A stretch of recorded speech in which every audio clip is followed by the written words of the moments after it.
Hello everybody, I just want to do a quick how-to video on how to sign up for MyITLab through Blackboard. You need MyITLab. It is required for the course. It's the only way you're going to be able to do the simulations and exams for Microsoft Office, as well as get access to the e-version of your book. So you need MyITLab, and we're going to show you sort of how to register your class here in week 1, or register your account here in week 1. So I'm in the Blackboard homepage, sort of logged in as a student. I am just going to scroll down and select our course. This will take you to the course homepage, right, which you are probably kind of familiar with. You've probably seen it. My little not very attractive still there from the week 1 video. And so then over here on the left, you've got the main navigation. We're going to click on MyITLab, and you're going to see the MyITLab tools. The only one you should really care about, unless you need help with something, is up here at the top, MyLab and Mastering Course Home. This is what will normally take you to MyITLab so that you can actually do your exams and stuff. I will put this link actually in lots of different places. So when you see something in weekly content and I tell you to do a lab, usually right below that you're going to see this link. So you don't even have to go over here. You can just click it right there in that window. But MyLab and Mastering, MyITLab is just a specific type of MyLab. And Pearson has lots of other MyLabs like MyMathLab, MyChemistryLab, etc., etc. So we are going to click on this link. Now normally when you click on it, it automatically logs you in so you can start doing your work. But you have not yet registered an account. So the first time you do it, it's going to take you to this page where you can register a Pearson account. Now, if you have taken a class before using some MyLab product, MyMathLab, MyChemistryLab, then you can use the same username and password. This is going to save you, well, one screen worth of step. So you can just do that right here. You already know the username and password, easy to remember. You're set. Actually, although you're never going to have to log in again once you set up this account. Your account will be saved into Blackboard, and there's just going to be a single sign-in. So you sign in through Blackboard, and you're automatically signed in to MyITLab. All right. So if you have an account, you can do that here. I imagine for most of you, you're going to need to actually create a Pearson account. And so we're going to hit Create, and here's where we're going to type in our information. This will be sort of a boring part, but now I'm choosing a fake name, okay?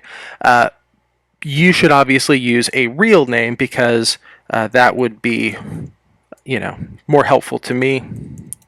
Oh, and you can see my password is invalid because it probably doesn't contain a number. There we go. And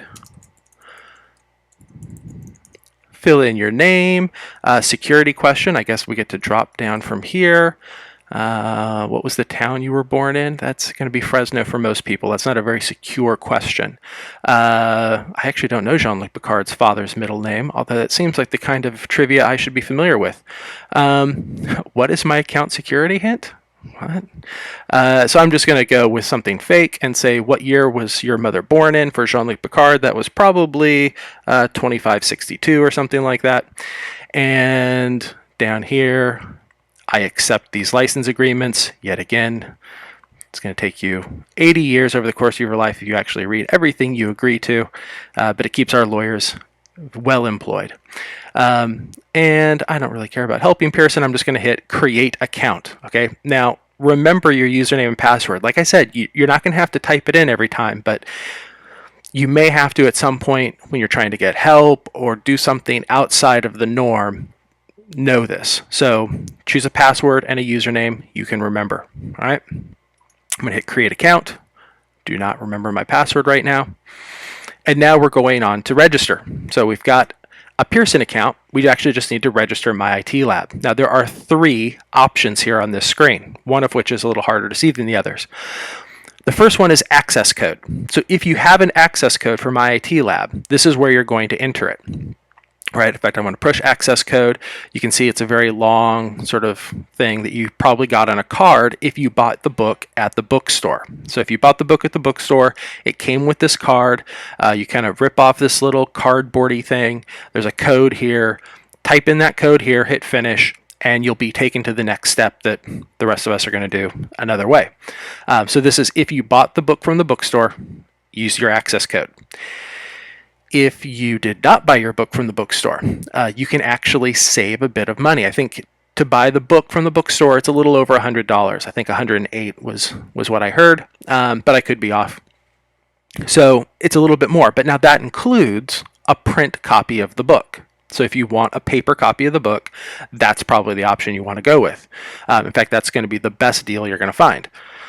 We're fairly good at negotiating with these publishers. So then over here, right, if you don't care about a paper book, if you're okay using the electronic version of the textbook that's built into MyITLab, then this would be the option you'd want to select, and it's going to save you about 30 bucks, a little over 30 bucks, which of course you could use for other classes or whatever. So this is the cheapest way to go. The only problem here is that you're going to need to use a debit or credit card or PayPal, right? Any of those options. So if we click here, this is where you're going to enter credit card information as opposed to an access code. All right.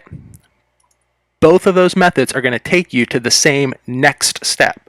It's just, double click it.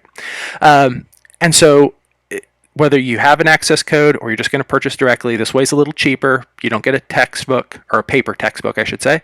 This one, you get a paper textbook, you get it from the bookstore. Both of these are great options. You're going to eventually have to choose one of these two options. All right. There's no way of getting around it. In the short term, let's say you don't quite have the money for the textbook right now. Okay. Pearson offers 14 days temporary access while you wait for financial aid or whatever. So you get 14 days, and this is going to be exactly 14 days. So if you sign up at 3:30 on a Friday, you're going to have 14 days, and it will expire at 3:30 on a Friday 2 weeks later. All right, and so say, yes, I want temporary access.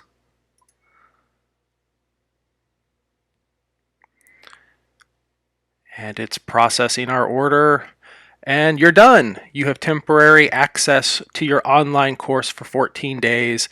You have to use an access code or credit card or PayPal before August 4th, or well, this date will change obviously for you. It'll be two weeks from whenever you did this. And so then you're set to go. And if we can just click go to course, and it will take us straight there. So this is what you will normally see when you click on this link. You're going to see our MyITLab course home page. Now, same graphic, so you kind of know you're in the right spot. This we probably will not be using. All of our announcements will actually be in Blackboard. So really, you just need to go to Lab Training and Exams. Now, right now, you will not see any exams, and that's because I'm doing this before the actual course began. But if you were, you would see some exams right here. The trainings, however, are not graded. They're always available, as it says.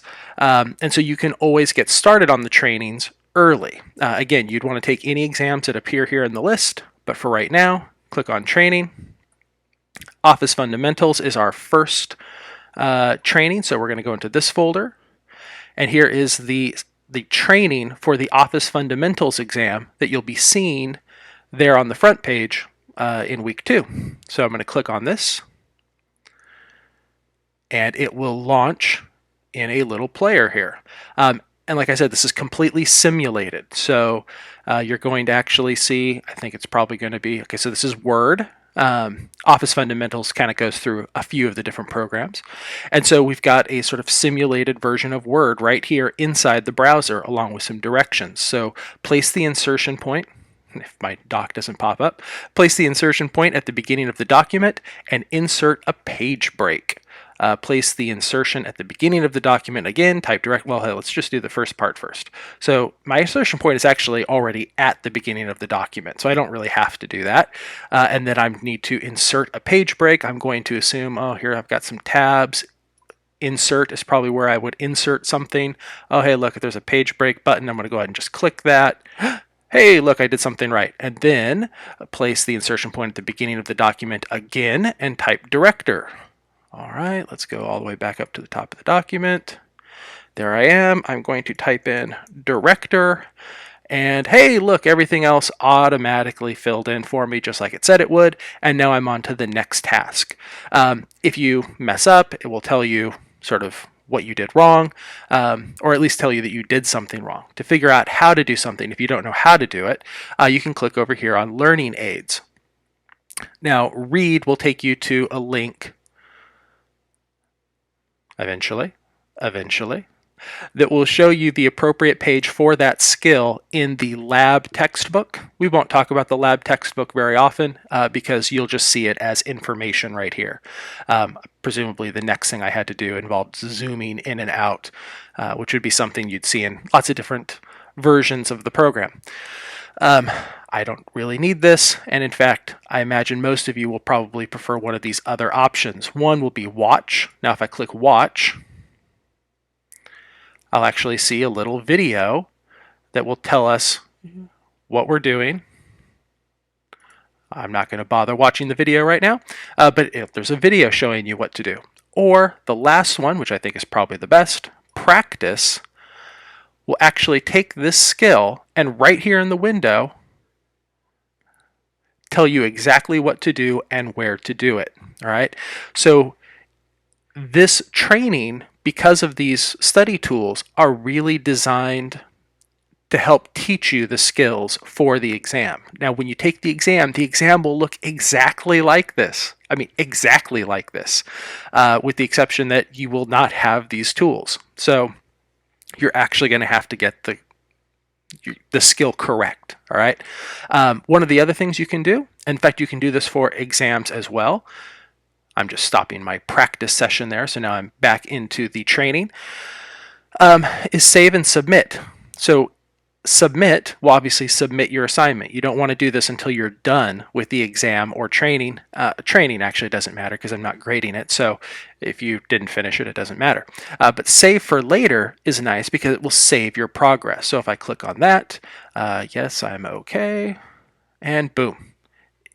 It shows that I'm in progress, and if I were to click on it again, and this could be an exam as well.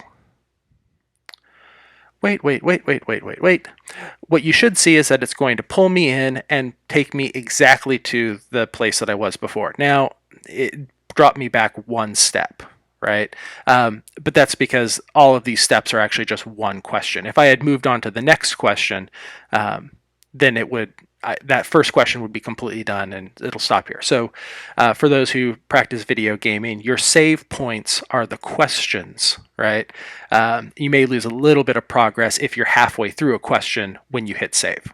But other than that, you can always save for later. So you're working on an exam at home, you get through the first 5 questions, and then all of a sudden, oh, I have to, go run to watch the new Avengers movie with my friends or something.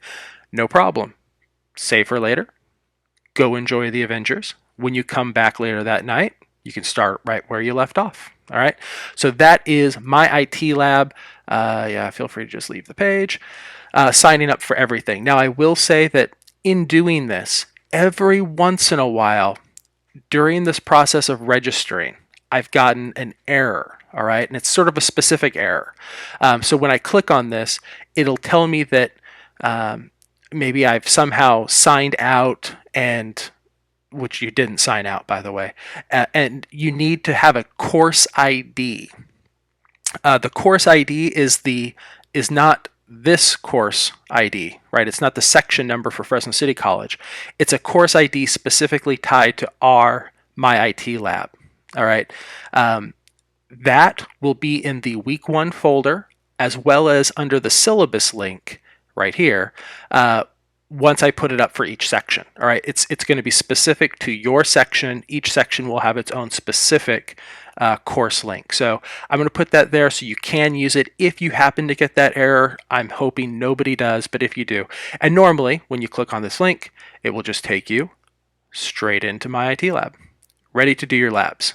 All right, single sign-in, very nice, very easy, and that's how you will use MyITLab during this class. So have a great day, and if you have any other questions, be sure to email me, brian.baker@fresnocitycollege.edu. Have a great day.